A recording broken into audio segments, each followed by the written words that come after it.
Fabrizio Romano shares how Ruben Amorim really feels about Manuel Ugarte behind the scenes. Manuel Ugarte has endured a mixed start to the season, which has led to speculation over his future at Manchester United. During the latter stages of the summer transfer window, Manchester United were scouring the market for a new midfielder with links to Carlos Baleba and Adam Wharton. Heading into 2026, signing a new midfielder is a top priority for United, and that spells potential bad news for Manuel Ugarte.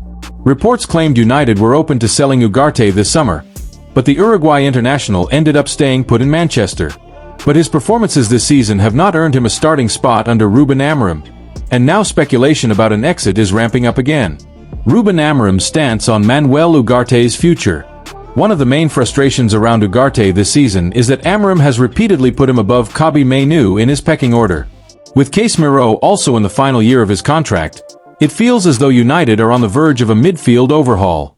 Man United's Carlos Baleba summer transfer truth amid Antoine Semenyo contract update.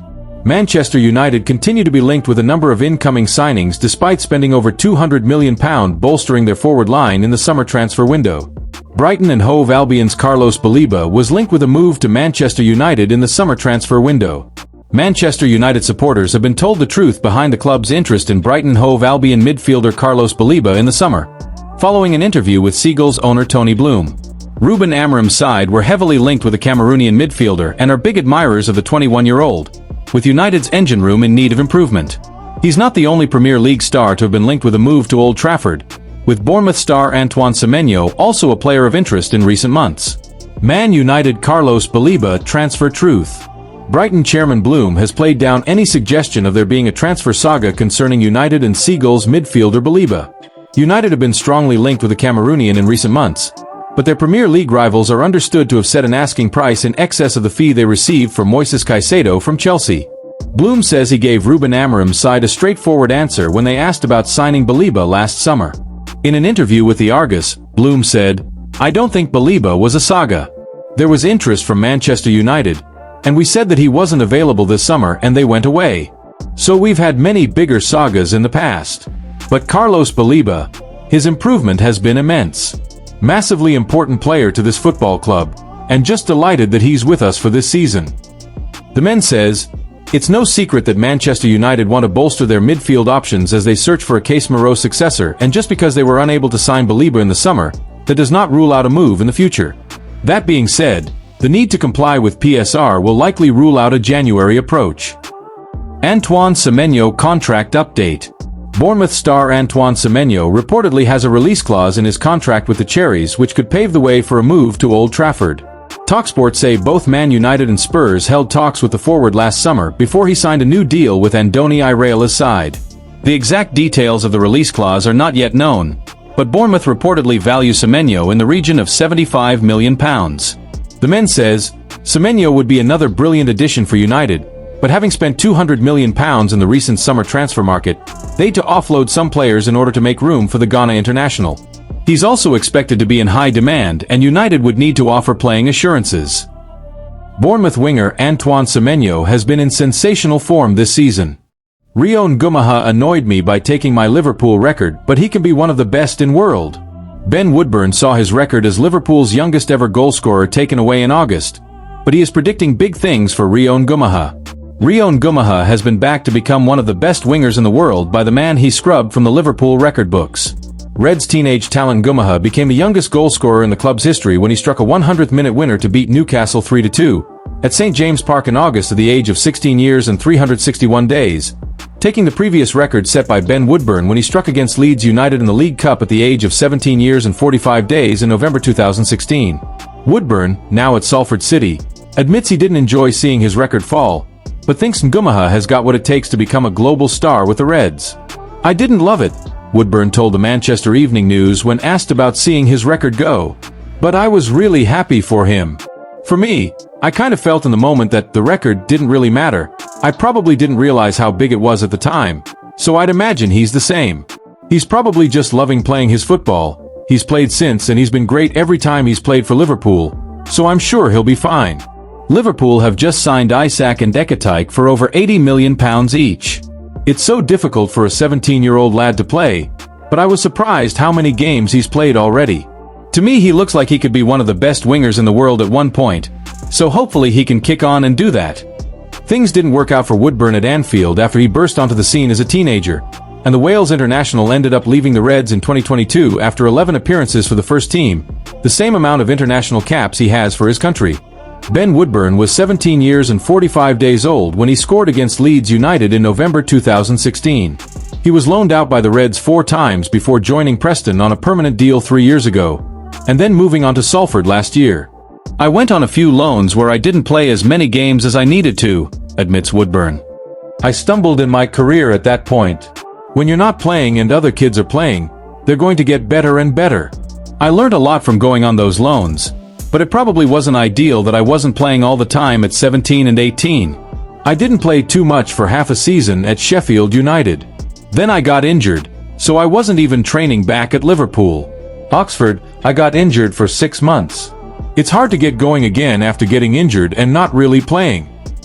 Woodburn remains close friends with Trent Alexander-Arnold, having emerged from the Reds Academy alongside the former vice-captain, who left for Real Madrid this summer. I'm good mates with Trent, so I speak to him quite a bit, he says. It's more jokey now if we're speaking about football. Nothing too serious. There's not much I can tell Trent is there. He's one of the best right-backs in the world, if not the best. It's more of a friend relationship than anything professional. After the ups and downs in his career, Woodburn is now enjoying himself with Salford in League Two, with the Welshman having made 15 appearances already this season. It's been good for me. I've got to live at home. It's been nice. I enjoy playing here, enjoy the fans, enjoy the manager, the group of lads. So yeah, I can't complain really, he said. I think I've always just wanted to feel part of a team where I'm really involved, and here I definitely feel that. I think I've always been at my best in my career when I've played game after game. When I'm not taking breaks in between or being on the bench, that's when I kind of get out of rhythm. When I'm constantly playing, I think that's when I play my best football. Newcastle United on alert to Mark Guéhi's reaction after Liverpool transfer debacle. Newcastle United have been watching Mark Guéhi's reaction following his failed move to Liverpool. Guéhi almost joined Liverpool on deadline day, only to see the deal collapse in the final stages of a dramatic summer transfer window. The England international is expected to leave Crystal Palace at some point over the next 2 transfer windows, with his contract due to expire in the summer of 2026. Newcastle tried and failed to sign Guéhi in 2024 and have since strengthened their defense by signing Malik Thiaw. Thiaw has made a brilliant start to life at Newcastle, but it seems that the door remains somewhat open to Guéhi moving to St James Park. Newcastle United remain interested in Mark Guéhi. According to the Chronicle, Newcastle have not totally given up on the prospect of signing Guéhi either in January or next summer. The defender is said to remain of interest even after the club signed Thiaw, particularly if he can be signed for a reasonably cheap fee given his contractual status. The report adds that Newcastle have had scouts in attendance to watch how Guéhi has reacted to the Liverpool saga. Considering his performances for the Eagles, it's not hard to imagine those Newcastle scouts being impressed. Mark Guéhi has made a decision on his next club. Guéhi now looks set to enter the market as a free agent next summer, unless he leaves in January. That will be an exciting prospect for the player. If he's on a free transfer, he's in a position to demand a lucrative signing-on fee. With that in mind, it's hard to see Newcastle winning the race. Frankly, Newcastle's wage structure does not allow them to pay what some of the biggest clubs in the world can offer players. Liverpool and Bayern Munich have new challenger in Mark Guéhi pursuit, as Inter hope Crystal Palace interest in €35 million defender gives them advantage in transfer battle. Liverpool, Real Madrid, Bayern Munich and Barcelona have been joined by Serie A heavyweights Inter in the race to sign Mark Guéhi. The Crystal Palace star, who will leave the club as a free agent next summer, could arrive at San Siro in January in a surprise transfer exchange, which would see Inter's Jan Bissek move the other way. Guéhi set to join one of Europe's top clubs next year.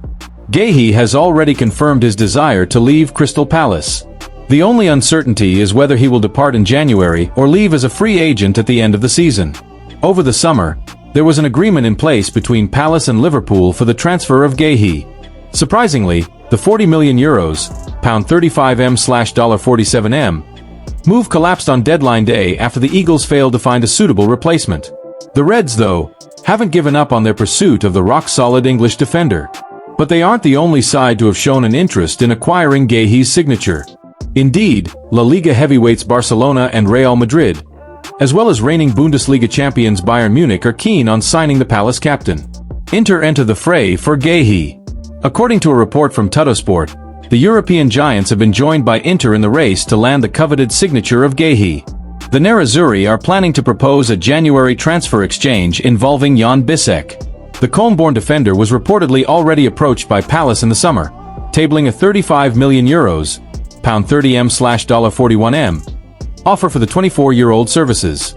Both the club and the player rejected the proposal, with Bissek opting to continue at Inter after making 46 appearances last season. Bissek, the trump card Inter could use to sign Guehi. The loan arrival of Manuel Ugarte from Manchester City has changed the situation to a great extent. With Bissek now further down the pecking order under Christian Chivu, Palace could reignite their pursuit of the German international in January. Inter would not reject such an offer this time around. Instead, they are planning to use Bissek in a straightforward swap deal in a bid to lure Guehi. The move makes sense financially and sportingly for all parties. As Palace fear losing Guehi for free, Bissek fears losing out on game time and thus a chance of a spot in Germany's squad for next year's World Cup, and Inter fear having a lack of adequate depth in defense. Guehi not the only name on Inter's mind. Inter continue to monitor defensive prospects, with Ecuadorian prospect Joel Ordóñez of Club Brugge among the names linked. Also on Inter's radar are Wolfsburg's Konstantinos Kouliarakis and Serie A-based targets. Udinese's Zomer Solit, Lazio's Mario Hila, who is also being eyed by rivals AC Milan, and Sassuolo's Tarek Muharramovic. Florian Wirtz is no Luis Suarez, but I don't think Liverpool regrets selling Luis Diaz. Liverpool sold Luis Diaz to Bayern Munich for £65 million in July during a big summer of change that saw £116 million Florian Wirtz arrive from Bayer Leverkusen. Emil Heskey has claimed Liverpool will have no regrets over selling Luis Diaz, but admits patience is needed before Florian Wirtz fully settles on Merseyside.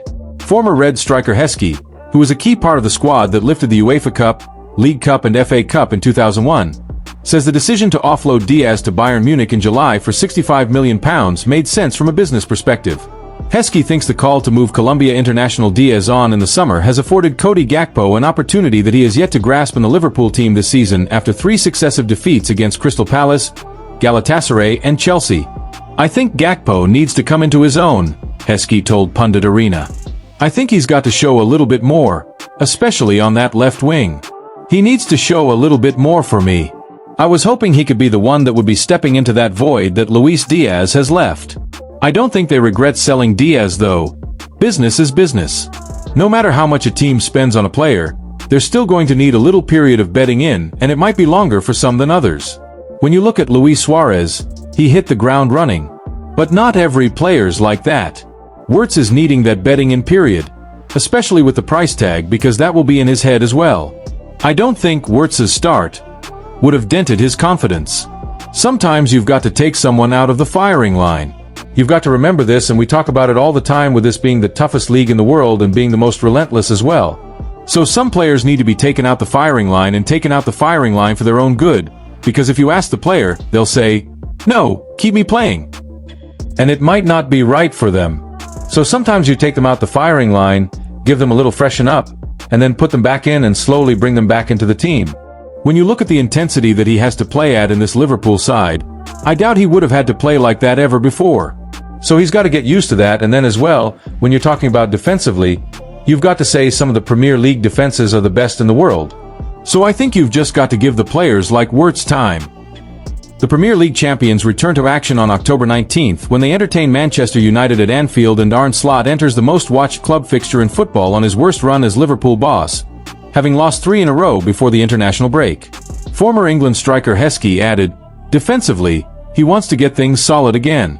Konate and Van Dijk were solid last season, but it just looks a little bit jaded. Obviously with the fullbacks, Trent's not there anymore. Frimpong and Kerkez are just bedding in. So Slot is trying to find that match that Robertson, Van Dijk, Konate and Trent had. They were solid, and he's got to try and find that again. It might not look exactly the same, but it's got to have some sort of solidity to it. If you're talking about out-and-out strikers, I'd rather have Isak starting than Ekatike because I've seen him do it before. Don't get me wrong, I think Ekatike has done fantastic and he's got so much to give. I'd be interested to see if it could be done with 2 of them up front or one of them on the left drifting in with Kerkez coming and overlapping a little bit more.